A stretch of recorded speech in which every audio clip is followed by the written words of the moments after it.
The mind-gut connection. How the hidden conversation within our bodies impacts our mood, our choices, and our overall health. Written by Emeran Mayer, summarized by Detailed Book Summaries. Chapter 1. The mind-body connection is real. Have you ever walked into a room full of people and instantly felt your stomach tighten? Maybe you weren't even nervous on the surface, but somewhere deep in your belly something clenched. It wasn't hunger. It wasn't sickness. It was something else, a signal maybe, or a warning. You chalk it up to butterflies and move on, but deep down a little part of you wonders, why does my body react before I even form a conscious thought? This, Dr. Emeran Mayer tells us, is the voice of the gut, and it's time we started listening. In the first chapter of the mind-gut connection, Dr. Mayer wastes no time cracking open the door to a world most of us barely know exists. A world where our emotions are written into our intestines, where our mental health is entangled with microbes, and where the boundary between thought and digestion is so thin it might as well not be there at all. The gut and the brain, he explains, are not separate. They are in conversation always, constantly sending signals back and forth through a superhighway of nerves, chemicals, and hormones. And this isn't poetic metaphor. This is science. When Dr. Mayer was a young medical student, trained in the traditional mold of Western medicine, he was taught to divide the body into systems, to treat each organ as if it existed in a vacuum. A stomach problem was a stomach problem. A mood disorder belonged to the mind. But even back then, he noticed something that didn't quite fit. Some patients had clear physical issues, yet coped surprisingly well. Others had no obvious disease at all but suffered immensely. Why? What was missing in this picture? Over time, the answer emerged. It wasn't just about the organs. It was about the conversation happening between them, especially between the brain and the gut. The so-called mind-body connection, once dismissed as New Age fluff, turned out to be a cornerstone of real, measurable physiology. What we think, feel, and experience can shape how our gut behaves, and what happens in our gut can ripple all the way up to the brain, changing how we feel, react, and even think. The science is startling. Your gut contains over 100 million neurons, more than your spinal cord. It's often called the second brain, and not just for flair. It operates semi-independently, orchestrating digestion, immune responses, and even your moods, in part through a vast community of microbes that live inside you. Picture your brain as the CEO of a company. It sets the vision, makes the big decisions. But your gut? That's your COO, handling operations, managing employees, the microbes, dealing with day-to-day chaos. The two are always in touch. When the gut's overwhelmed, the brain knows. When the brain's anxious, the gut responds. It's an elegant, often messy, always dynamic partnership. And this partnership runs on a network called the gut-brain axis, a physical, biochemical, and hormonal dialogue that links the brain and the enteric nervous system. The vagus nerve, which runs from your brainstem all the way to your intestines, is the primary conduit. Messages zip along this pathway in both directions, affecting everything from digestion to stress response. It's not just your thoughts influencing your stomach. It's your stomach sending feedback up to your brain. Now think about that. If your gut can talk to your brain, what does that mean for mental health? What does it mean for conditions like anxiety, depression, or PTSD? Could part of the solution lie not in your mind but in your belly? Dr. Mayer believes it could. And science is beginning to agree. One of the most surprising facts he shares is that over 90% of your body's serotonin, the neurotransmitter often associated with happiness and emotional balance, is produced in the gut. Not the brain. The gut. That should be enough to make anyone sit up a little straighter. This doesn't mean your gut is making you happy, in the same way your brain does, but it does mean your digestive system has a major role in the emotional orchestra of your life. When your gut is inflamed, your microbiome imbalanced, or your nervous system on edge, your emotional state can suffer. It also means that fixing mood problems might require more than therapy and SSRIs. You might need to heal your gut too. Dr. Mayer introduces the idea of stress as a key disruptor in this relationship. When you're chronically stressed, your body shifts into fight or flight mode.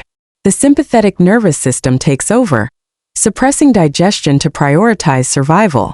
It's a smart short-term system, but when you're always on, it becomes destructive. Your digestion slows, your gut lining becomes more permeable, inflammation rises, and your microbial balance shifts. You start feeling symptoms, bloating, pain, nausea, and maybe even emotional fallout. Brain fog, irritability, fatigue. Your body is trying to tell you something. Most of us just haven't learned to listen. There's a beautiful analogy he uses, a feedback loop like a dance between two partners. One leads, the other follows, and they constantly switch roles. That's how your brain and gut interact. A stressed brain creates a reactive gut. A distressed gut can create a fearful brain. You can't fix one without looking at the other. And just when you think it can't get more fascinating, he drops this. Your microbiome, the trillions of bacteria, viruses, and fungi in your gut, may influence not just your digestion but your personality, your decision-making, even your social behavior. In animal studies, scientists have transplanted gut microbes from anxious mice into calm ones, and the calm ones became anxious. That's not just a fun fact. That's paradigm shifting. So what do we do with this information? How do we begin to repair this fragile connection? Dr. Mayer doesn't promise easy answers, but he suggests a rethinking of how we approach health. We need to stop looking at symptoms in isolation. A stomachache might be more than poor digestion. Anxiety might be more than a chemical imbalance in the brain.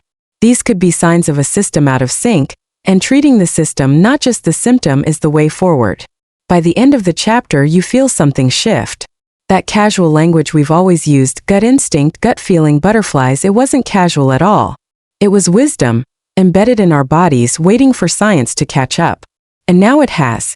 You might close the book for the night and put your hand on your belly, not out of pain or fear, but in recognition. This is where so much of you lives, your second brain, your unseen partner. It's not just breaking down food. It's listening, responding, guiding. So the next time your stomach flips before a big decision, or your digestion goes haywire during a stressful season, don't dismiss it. Don't medicate it away without pause. Instead, pause with it. Ask what it's trying to say. Because, as Dr. Mayer is beginning to show us, the gut doesn't lie, it speaks. And it's about time we started listening. Chapter 2, How the Mind Communicates with the Gut. What if the body could think? What if your gut, that quiet churn beneath your ribs, had a memory? A voice? A history that shaped not only your digestion but your identity? This chapter doesn't just suggest it. It walks you slowly and convincingly through the astonishing evidence that the body, especially the gut, is deeply and biologically involved in shaping the mind. That the barrier we place between brain and belly isn't just artificial, it's outdated. The starting point is this extraordinary nerve called the vagus. You've probably heard the term before, maybe in passing or in some yoga class, but in truth it's one of the most vital and fascinating systems in the human body. Vagus means wandering, and that's exactly what this nerve does.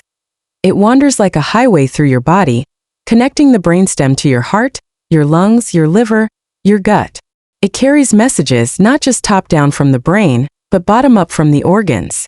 In fact, about 80% of its traffic moves from the gut to the brain, not the other way around. Pause on that. That means your gut is telling your brain how you feel all the time. Before you even know it consciously, your gut knows when you're anxious. It knows when you're safe. It reacts to threat, to calm, to food, to faces. It speaks in neurotransmitters, in inflammation, in the rhythm of your breath and heartbeat. And this is not metaphorical, this is biology. The mind and body are not separate. They never were. This realization, simple as it sounds, is revolutionary. For decades, Western medicine split humans into pieces. Gastroenterologists studied the gut. Psychiatrists studied the mind. Neurologists took the brain. But no one stepped back to see the entire living, communicating network. Until now. When the vagus nerve is working well, when the communication is strong, balanced, reciprocal, you feel it is calm. That deep, grounded feeling that things are okay. You can digest your food. You can sleep well. Your body processes information smoothly, both from the outside world and from within.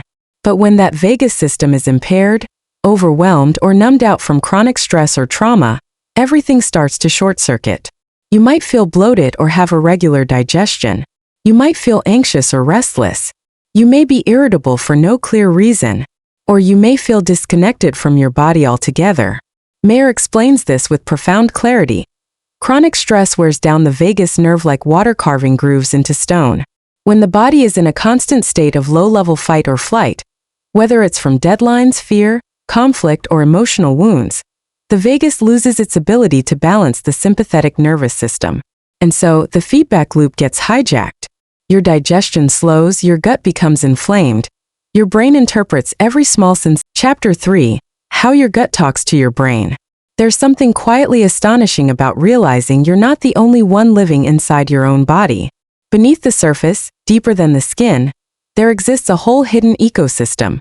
Trillions of microscopic beings inhabiting your gut, working behind the scenes in ways that influence everything from your digestion to your emotions.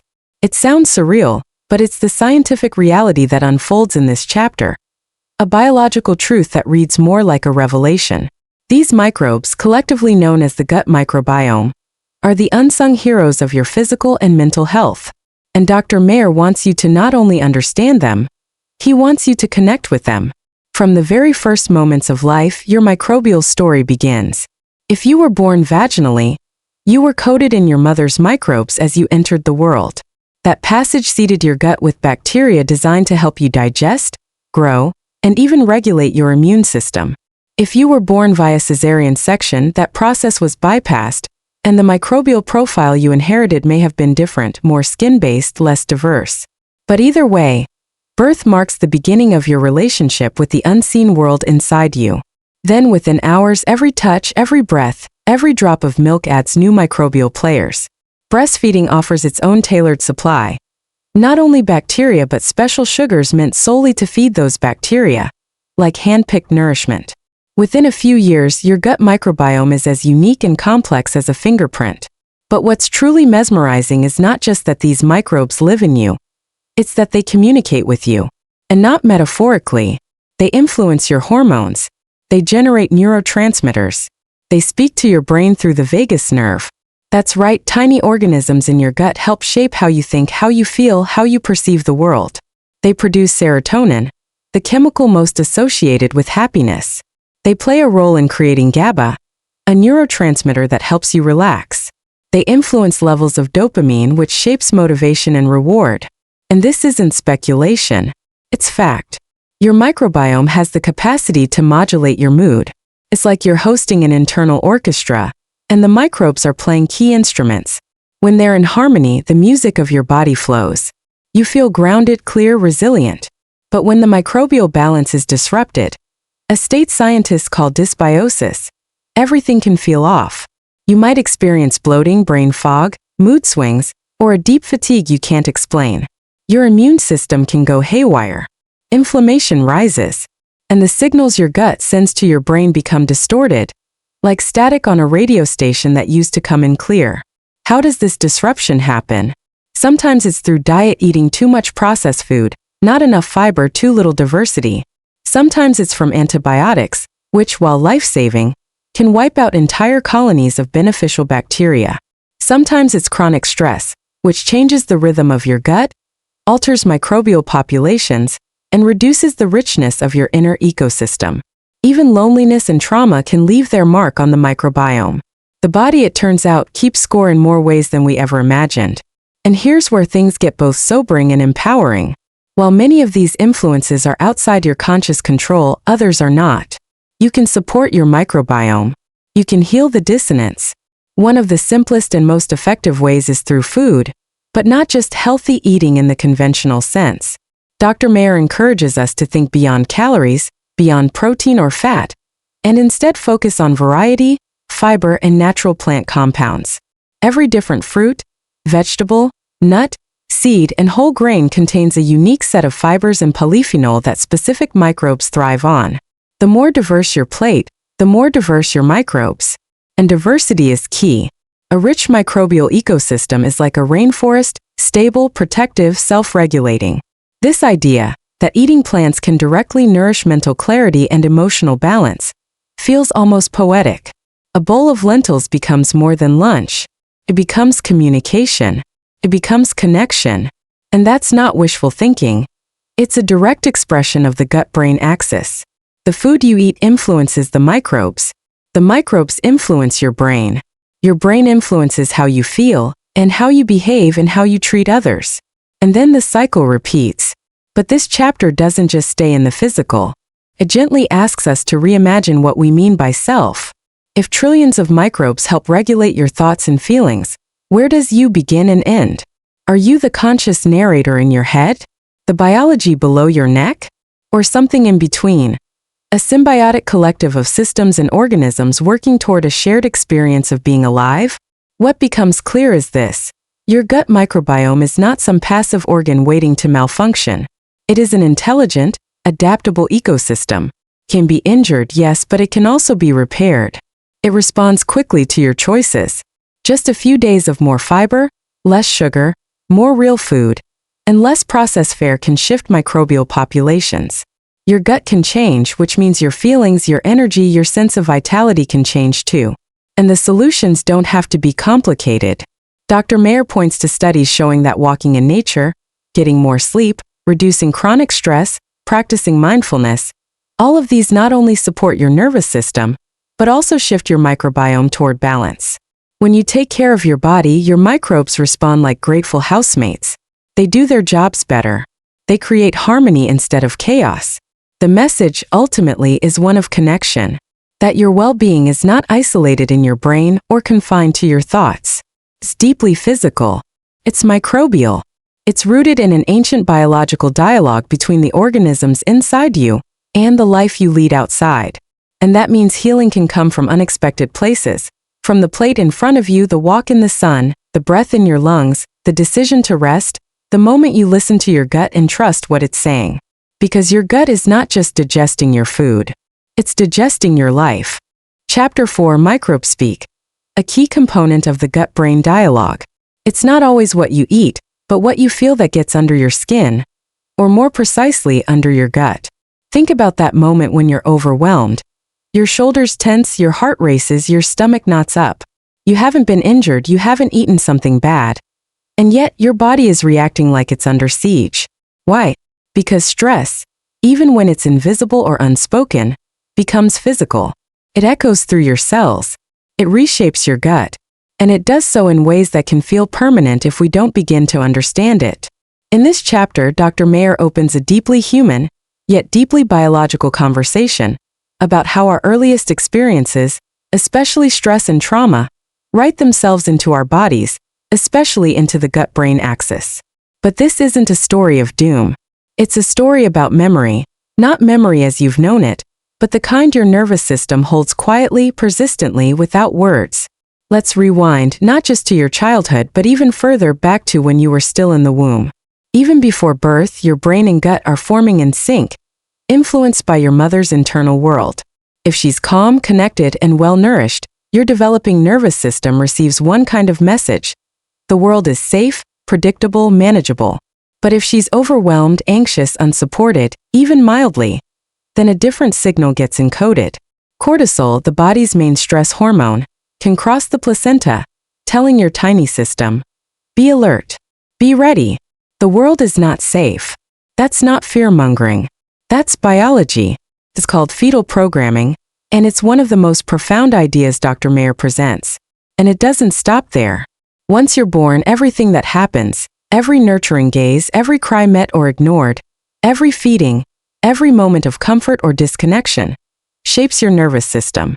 It also shapes your gut, because the vagus nerve, that long information highway between brain and gut, is forming its core pattern during those first few months.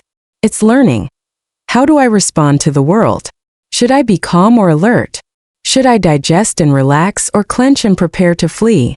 When early caregiving is warm and responsive, this nerve wires itself to soothe. It helps regulate your emotions and your digestion. But when caregiving is inconsistent, cold, or chaotic, the vagus nerve may wire itself for vigilance. And that means stress, anxiety, and gut disturbances may become your default, not because anything is wrong with you, but because your system learned early on that it had to stay ready.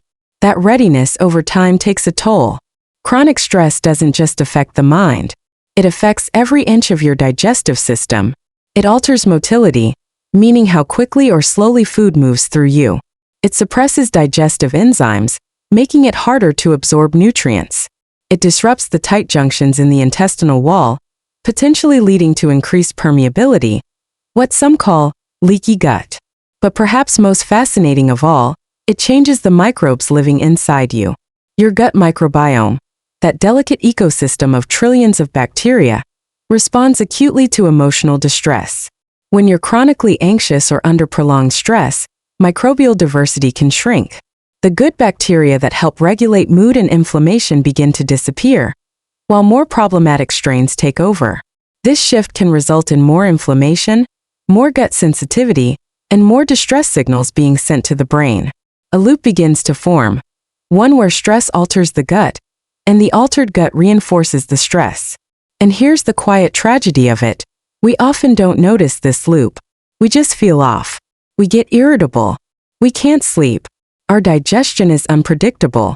We're told it's in our heads, or we tell ourselves that, when really it's in the gut-brain axis playing out beneath conscious awareness. But Dr. Mayer doesn't leave us in that loop. He offers a way out. Not through magic, not through some miracle cure, but through reconnection. The healing, he suggests, begins with understanding that your story matters. Not just the external events, but how your body responded to them.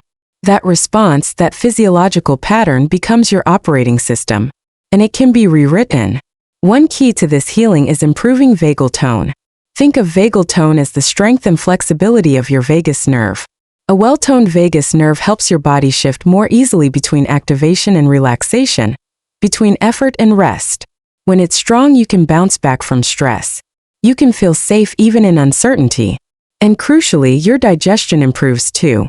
There are surprisingly simple ways to tone the vagus nerve. Deep, slow breathing, singing or humming, cold water exposure, gentle movement, even heartfelt conversation or shared laughter. All of these stimulate the vagus nerve, sending a biological message of safety. Over time, this message becomes your new normal. The gut calms, the brain follows. But Mayer also reminds us that food plays a role. When you're chronically stressed, your eating patterns often change. You may crave sugar or skip meals. You may rely on quick, processed foods that offer convenience but no nourishment. This compounds the problem, because now your stressed brain is also managing a disrupted gut microbiome, one that's no longer producing mood-balancing neurotransmitters or protecting your intestinal lining. Rebuilding this balance starts with awareness. What foods leave you bloated or fatigued? What meals bring clarity or calm? Listening to your gut literally becomes part of emotional recovery. And over time, as you feed your microbes well, they return the favor. They produce more serotonin. They dampen inflammation. They stabilize your mood. They tell your brain, you're okay. This chapter, then, is not just about the damage stress can do. It's about the wisdom your body holds. Your gut doesn't lie. It remembers what your mind has forgotten. It keeps a record of your stress, but it also holds the map to your healing. And when you begin to listen to it, not with judgment but with curiosity and care, that healing becomes possible. You are not broken. You're patterned, and patterns can be changed. The gut, in its own ancient way, is always willing to start again. Chapter 5: Unhealthy Memories. The effects of early life experiences on the gut-brain dialogue. Have you ever felt something in your gut before your brain could even put words to it? Maybe it was a twist of anxiety before bad news arrived, or a flutter of excitement before something wonderful unfolded. We often talk about these as instincts or feelings, but what if they're actually clues to something deeper? Something rooted in biology, memory, and an intimate dialogue between your brain and your gut. In this chapter, Dr. Mayer explores the incredible truth that emotions aren't just created in your brain. They're built through the subtle, constant exchange of signals between your mind and body, especially your gut. The idea seems simple at first, but it turns everything we assume about emotions on its head. We often think emotions just happen, sadness, joy, fear, as if they descend upon us fully formed. But the science tells a different story. Emotions are constructed. Your brain takes the sensory data it gets from inside your body, your heart rate, breathing, gut sensations, and interprets them through a filter of memory, environment, and learned expectation. That interpretation becomes what we feel. So when your stomach clenches and your breath shortens, your brain doesn't just observe it. It asks, what does this mean? Am I in danger? Should I run? Or is this just excitement? And depending on how your brain answers, you either feel dread, thrill, or something in between. In that sense, emotions are stories your brain tells, but they begin in your body. Your gut, in particular, plays a starring role in this process. Why the gut? Because it's one of the most richly innervated organs in your body. Its nervous system, the enteric nervous system, is so complex it's often called your second brain. It operates semi-independently, and it's constantly sending information up to the brain via the vagus nerve, which acts like a two-way communication highway. In fact, more signals go from the gut to the brain than the other way around. That means your gut doesn't just respond to stress or emotion, it actively helps generate them. Dr. Mayer introduces us to the concept of interoception, the ability to sense the internal state of your body. Some people have high interoceptive awareness. They can tell you when their heart rate increases or when their gut tightens, and they intuitively understand how that connects to how they're feeling. Others, especially those who have been under chronic stress or trauma, may be disconnected from these signals entirely. Their brain may misinterpret or even ignore what the body is saying, leading to anxiety, fatigue, or a vague sense of something being off, without knowing why. This disconnect can be painful, but it's also reversible. The relationship between your emotional brain and your gut is shaped early, and often unconsciously. If you were raised in a nurturing, predictable environment, chances are your vagus nerve developed to regulate your stress response efficiently. You feel fear when it's appropriate, and calm when things settle. But if your environment was unpredictable or stressful, your system might have wired itself to be constantly on guard. Your gut tightens more often. Your inflammatory response stays elevated. Your microbiome may shift to support survival under threat, not wellness under peace. Over time, this altered state of the gut can become your emotional baseline. It's no coincidence, then, that conditions like anxiety, depression, and IBS often show up together. They aren't separate problems. They're different expressions of the same dysregulated system. If your gut is inflamed, if your microbiome is imbalanced, if your vagal tone is weak, your emotional world reflects that. You may feel fragile, reactive, exhausted, not because you're mentally weak, but because your body is struggling to return to homeostasis. And here's the surprising part. Even your emotional memory may be affected. The gut is closely tied to implicit memory, the kind that doesn't come in words but in feelings. That's why a smell or a taste can trigger a deep emotional response you can't explain. Your gut remembers. So what does healing look like? Not just talking about your emotions or thinking differently, though those matter too. True healing means restoring the entire loop. Strengthening vagal tone through breath work, mindfulness, and movement. Rebalancing the microbiome with fiber-rich, diverse foods. Reducing inflammation with rest, sleep, and gentle rhythm. And perhaps most importantly, learning to trust your body again. Dr. Mayer encourages us to pay attention to the stories our gut tells. That moment of unease before a meeting. That tightness after an argument. That relaxation when you're finally safe. Those sensations aren't random. They're data. They're communication. And the more we listen, the more we understand what we truly need. Not just nutritionally, but emotionally. This isn't a one-size-fits-all path. Your gut is as unique as your fingerprint. Your emotional blueprint is shaped by your earliest years, your culture, your lived experience.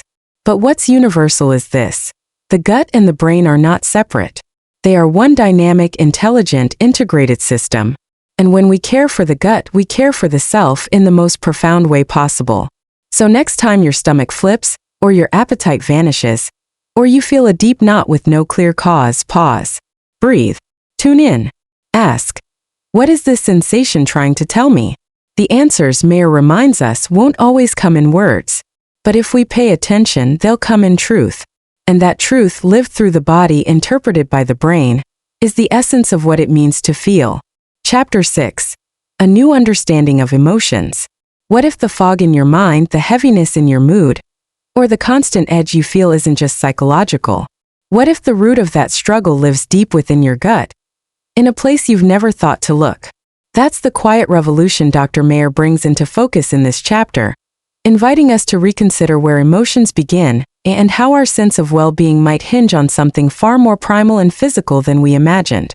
It begins not with dramatic illness, but with something subtler, chronic, low-grade inflammation. You wouldn't see it if you looked in a mirror, but your body feels it. It simmers beneath the surface, inside your gut lining, sending signals that your brain receives and interprets, not necessarily as pain, but as mood. It might arrive as fatigue, irritability, apathy. You may say, "I'm just off today," or "I don't know why, but I feel anxious." And all the while, your gut, that ancient intelligence system inside you, is trying to speak, trying to tell you that something's out of balance. This chapter is about how those invisible processes in the gut, shifts in microbial populations, activation of immune cells, leaky gut barriers, directly shape the tone and quality of your inner life. And it starts with a simple truth. Your brain is never working alone. It is constantly in conversation with your gut, interpreting its messages, responding to its needs, and adjusting its output accordingly. That communication happens across many channels: neural, hormonal, chemical. But the key one, the one that matters deeply here, is the immune system. Your immune system lives largely in your gut. In fact, about 70% of it resides in the gut lining, constantly sampling the contents of your digestive tract, deciding what's friend and what's foe. When that system is balanced and calm, it helps regulate everything, from how you digest food to how you feel emotionally. But when it's thrown off by chronic stress, poor diet, toxins, or dysbiosis, it starts sounding the alarm. Low-level inflammation becomes a steady drumbeat, not enough to make you acutely sick, but enough to change the music of your life. And here's where the brain steps in. It receives those immune signals, cytokines, inflammatory markers, stress hormones, and interprets them. But the brain doesn't say, "Ah, this must be gut inflammation." It says, "I feel sad. I feel on edge. I don't want to get out of bed." These aren't just feelings. They're physical interpretations, and they're deeply influenced by what's happening in your gut. In fact, Mayer walks us through studies showing that people with depression often have higher levels of inflammatory markers in their blood. Not because they're weak or broken or simply chemically imbalanced, but because their body is inflamed and the brain is listening. And one of the most important players in this mind-body dialogue is your microbiome. These trillions of microorganisms living in your intestines are not just passive passengers. They are active participants in your health, your mood, your personality. Some microbes produce neurotransmitters like GABA and serotonin, essential for calming the nervous system and generating feelings of well-being. Others influence immune activity, training it to be less reactive, more balanced. When your microbiome is diverse and thriving, your whole system becomes more resilient. But when it's depleted or dominated by pro-inflammatory strains, everything, from digestion to mood regulation, suffers. It's not just theory. Mayer describes real-life patterns that show up again and again. People with irritable bowel syndrome, for instance, often also experience anxiety or depression. It's not a coincidence. It's a two-way loop. Their gut is inflamed and sensitive, their brain is hyperreactive, and the system keeps amplifying itself. Similarly, patients with depression who improve their gut health, whether through diet, probiotics, or lifestyle changes, often report feeling emotionally lighter, clearer, calmer. Not because they've suddenly shifted their thinking, but because their body has shifted its baseline. So how do we fall out of balance? The answer is rarely just one thing. It's a slow accumulation of processed food, of stress, of overexposure to antibiotics and underexposure to nature. It might start in childhood, with poor nutrition or early trauma that leaves the gut vulnerable. It might develop later through lifestyle or environmental factors. But the pattern is the same. The gut gets disrupted, inflammation rises, communication with the brain gets distorted, and emotions follow suit. You might feel inexplicably anxious. You might lose motivation. You might feel like your inner spark has dimmed. Not because something is wrong with your mind, but because your gut is struggling to regulate your internal world. Yet here's the most powerful part of this chapter. The system is not fixed. It's adaptable. The gut, perhaps more than any other organ, can heal, shift, transform. The microbiome can be rebuilt. The inflammation can be cooled. The immune system can be retrained. And when that happens, the brain responds. Emotions soften. The world feels less overwhelming. You remember what it feels like to feel like yourself. Mayer is careful not to promise a magic bullet. Healing the mind through the gut isn't a quick fix. It takes intention, patience, and a willingness to listen to the body's signals. It means choosing foods that nourish your microbes, vegetables, fiber, fermented foods, polyphenol-rich spices. It means reducing processed ingredients that inflame the gut or confuse your immune system. It may involve stress reduction techniques, like meditation or gentle movement, that strengthen the vagus nerve and restore harmony between brain and body. It might even mean revisiting unresolved emotions or traumas that live on in the gut's memory. But the invitation is clear. Instead of viewing your emotional struggles as abstract mental problems, what if you saw them as full-body experiences, as conversations between the physical and the emotional, the microbial and the mental? What if you realized that by caring for your gut, you were also tending to your heart, your mind, your spirit? Because in the end, that's the core message of this chapter. You are not fragmented. You are one beautifully connected being. And your gut, far from being just a digestive machine, is one of your most powerful emotional allies. It remembers, it responds, and it's always communicating. So if you're ready to heal, maybe the first question to ask isn't what's wrong with my brain? Maybe it's, how can I support my gut? The answers, Dr. Mayer reminds us, are not just scientific. They're personal.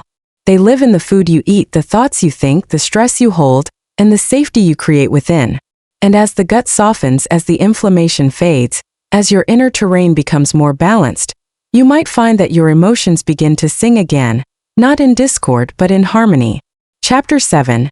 Understanding Intuitive Decision-Making.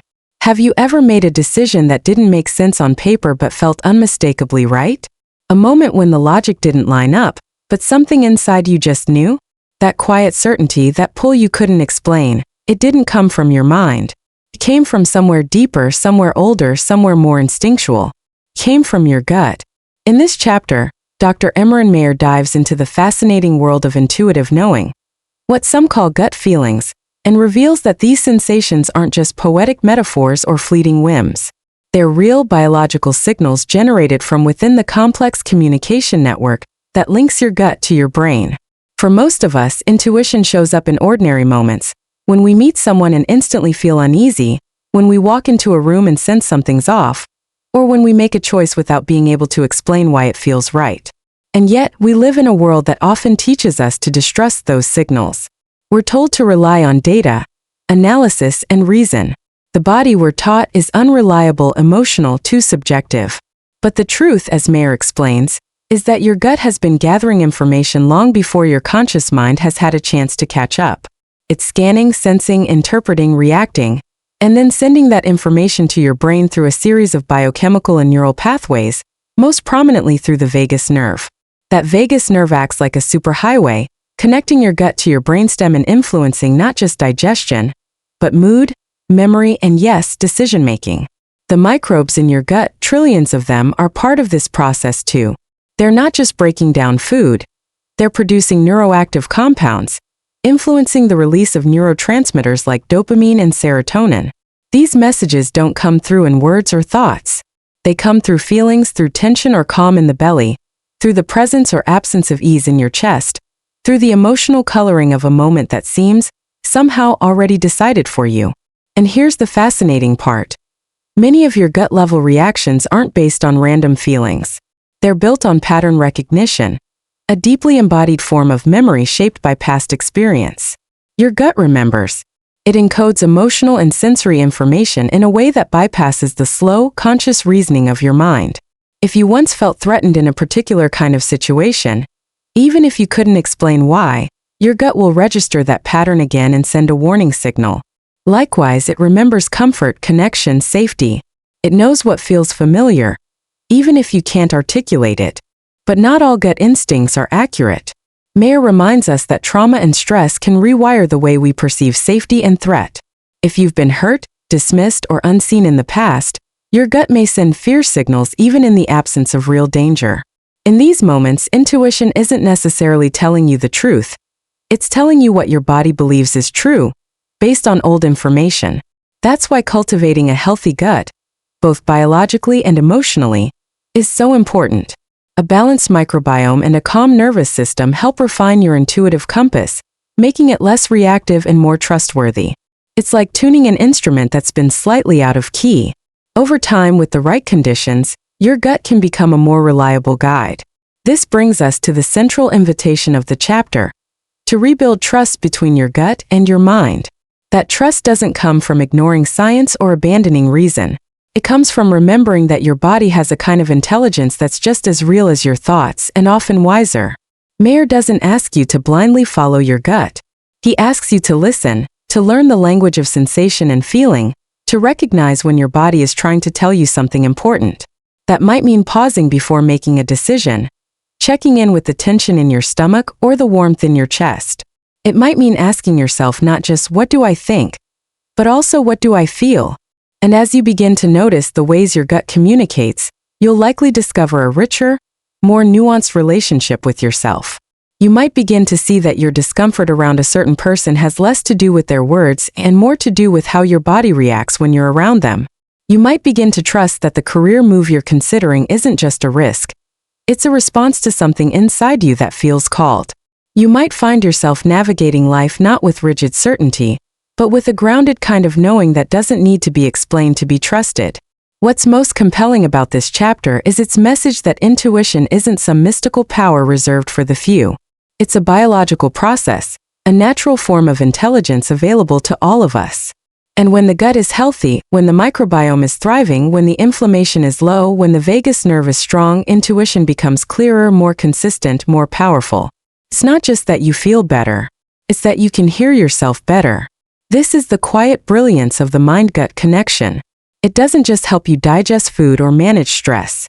It helps you remember who you are. It guides you back to yourself. It turns your body into an ally not just in health but in the art of living. And so the next time your stomach tightens for no reason, or you feel that inexplicable wave of clarity, don't rush to dismiss it. Don't silence the voice within. Instead, pause. Listen. Your gut may be speaking not from fear, but from wisdom. And that wisdom, when you learn to trust it, just might change your life. Chapter 8. The Role of Food, Lessons from Hunter-Gatherers. Think about the last truly satisfying meal you had. Not just tasty, but the kind that left you feeling deeply nourished, both physically and emotionally. Maybe it was something simple. A bowl of warm soup, fresh vegetables, bread just out of the oven. Maybe you shared it with someone. Maybe you ate slowly without your phone. Now, compare that to the rush sandwich in your car, the microwave dinner in front of the TV, the snack from a vending machine between meetings. One of those meals spoke to your biology. The other likely bypassed it. And in this chapter, Dr. Emeran Mayer invites us to remember what our bodies, and our guts, are truly hungry for. You see, we've come a long way from the diet that shaped our species. For hundreds of thousands of years, humans ate food that came directly from the earth. Plants rich in fiber, wild game, seeds, nuts, berries. A palette of flavors and nutrients that didn't just feed us, but also fed the trillions of microbes living in our digestive system. Those microbes evolved with us, depending on the diversity of our diets to thrive. In return, they supported our immune system, produced essential vitamins, and communicated with our brains in ways we're only beginning to understand. Then, almost overnight in evolutionary terms, everything changed. Processed foods, refined sugars, artificial additives, and industrialized agriculture flooded the marketplace, and our plates. We began eating for convenience, not connection. Calories became cheap, but nutrients became scarce. And our guts? They've been struggling ever since. Mayer describes this shift not just as a nutritional change, but as a disruption of an ancient relationship. One that has left both our bodies and our minds out of sync. When you eat ultra-processed foods, those that come in bright packaging with long ingredient lists, you're not just feeding yourself. You're feeding or starving the microbes inside you. And these microbes, as Mayer emphasizes, are not passive passengers. They're active participants in your mental and physical health. They help regulate your mood, shape your immune response, and even influence how your brain responds to stress. A diet rich in diverse, whole foods helps maintain a healthy microbial balance. A diet dominated by sugar, emulsifiers, and industrial oils? That tips the scale toward inflammation, dysbiosis, and eventually illness. But this isn't a story of blame. It's a story of remembering. Mayer doesn't preach or scold, he invites. He invites us to recall what real food tastes like, what it feels like to prepare a meal with our hands, what it means to sit down and eat with intention. He reminds us that every bite is a conversation between you and your microbiome.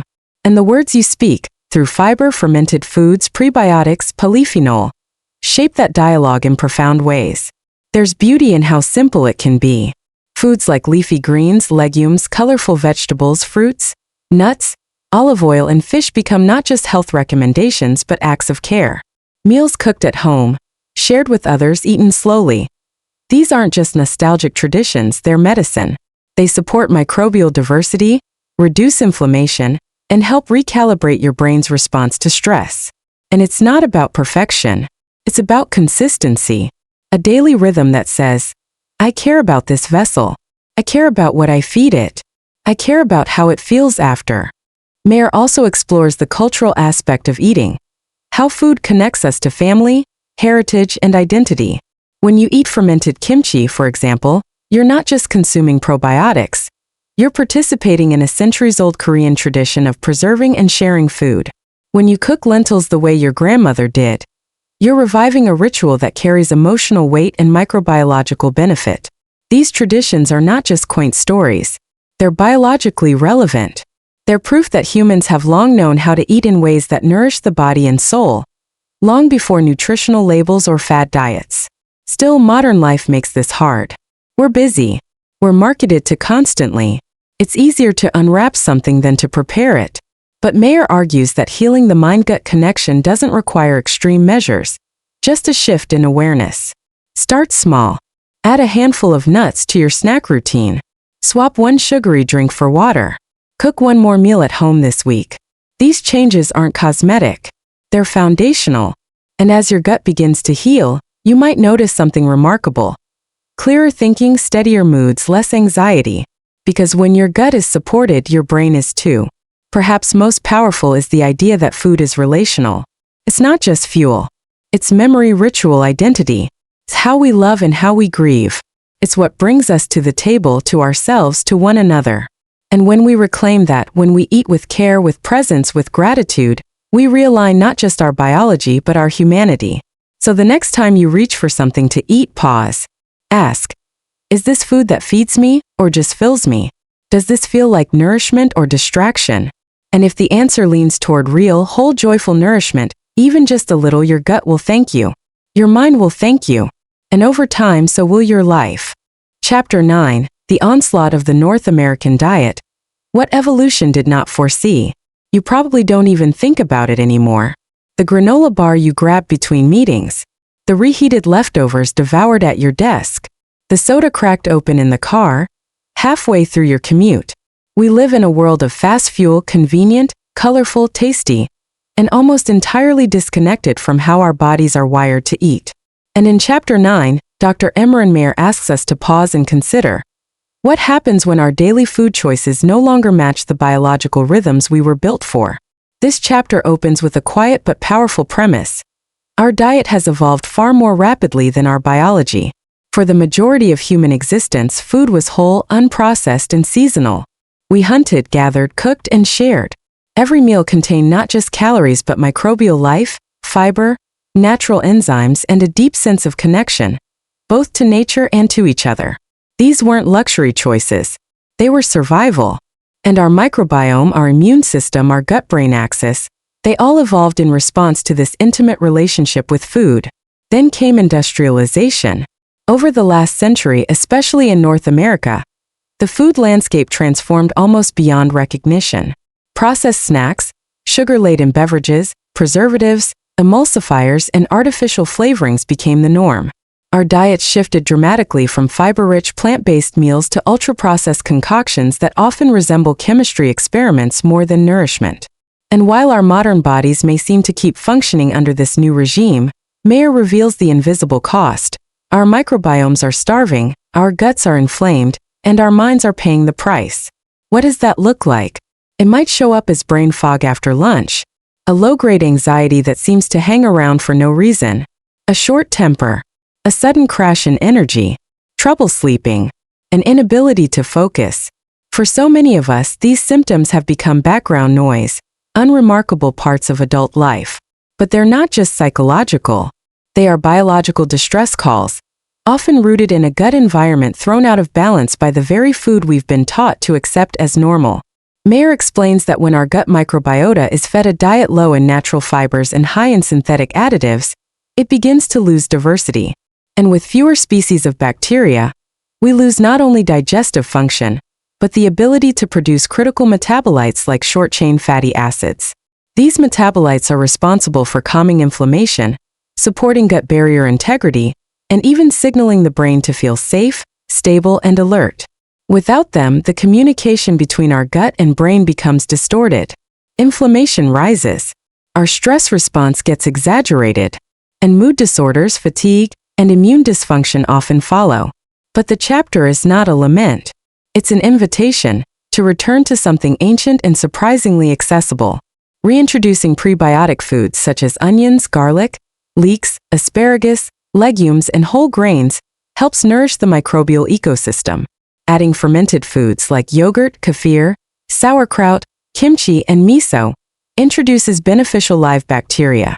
Eating a rainbow of vegetables and fruits brings back the polyphenol that microbes feast on and transform into anti-inflammatory compounds. These aren't trends. They're time-tested tools, rooted in cultures around the world where chronic disease rates remain low and emotional resilience remains high. Dr. Mayer encourages us not to obsess, but to reorient. It's not about fear or rigid food rules. It's about remembering that food isn't just fuel. It's a biological signal, a story we tell our bodies multiple times a day. When you choose something fresh, colorful, rich in fiber, and minimally processed, you're not just feeding yourself. You're reshaping your internal ecosystem. You're sending a message of safety, balance, and care. And the benefits ripple outward.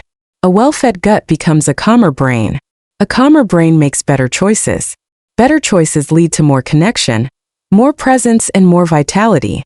The gut-brain connection, as Mayer reminds us, is not a metaphor. It's a living system, responsive to the smallest of shifts. The chapter also touches on something deeply human: the social act of eating. Meals shared, meals prepared with intention, meals enjoyed slowly. These aren't just cultural niceties. They actually enhance digestion, reduce stress hormones, and increase microbial diversity. When you slow down and eat in company, you regulate your nervous system. You invite parasympathetic rest and digest states. You feel safe. And when you feel safe, your microbes thrive. It's all connected. So as this chapter closes, Mayer doesn't hand you a strict protocol. Instead, he offers you a lens. Through this lens, you start to see every meal as a chance to heal, every bite as a signal, every grocery list as a map back to your gut and therefore back to yourself. The foods you eat don't just shape your waistline or your energy levels. They shape your identity, your emotional landscape, your ability to meet the world with clarity and grace. The question he leaves us with is both simple and profound. What if food could help you feel more like yourself again? And what if healing that ancient conversation between your mind and your gut could begin with your very next meal? Chapter 10. The Simple Road Toward Wellness and Optimal Health. What if healing didn't begin with a prescription or a drastic lifestyle overhaul, but with something far more ordinary, yet infinitely more powerful? Awareness. In this final chapter, Dr. Mayer invites us to consider a profound truth. The body is not broken. It's communicating. And every symptom, every ache, every emotional dip, every gut discomfort is a message, not a malfunction. So what would happen if you started to listen? Chapter 10 is the culmination of everything we've learned so far. It's not about adding more science, more data, more rules. It's about stepping back, taking a deep breath, and integrating. Here, Mayer becomes less of a scientist and more of a mentor, offering reflections, stories, and real-world applications that feel both human and hopeful. He starts with the breath. Such a simple thing. But have you noticed how often you hold it? How shallow it becomes during stress? The breath, he reminds us, is the most immediate way we can influence the autonomic nervous system, shifting us out of fight or flight and into rest and digest. And the gut, as we now understand, thrives in this relaxed state. Even just a minute of conscious breathing can change the way your body digests food, the way your microbes function, the way your brain interprets safety. From the breath, we move into the body. Not the idealized body portrayed in glossy health magazines, but your real, living, communicating body. Mayer encourages you to develop a dialogue with it. What foods make you feel grounded? What meals leave you bloated, anxious, or sluggish? What's the emotional climate in which you tend to eat? Rushed, distracted, comfort-seeking? And when you eat slowly, attentively, do you notice a shift? These questions aren't meant to turn you into a micromanager of your health. They're invitations. Invitations to remember that your gut, your mind, and your emotional self are always in conversation. When one is out of sync, the others feel it. But when they begin to align, even imperfectly, something inside you softens. And that softness creates space for healing. Mayer also reflects on the role of intuition.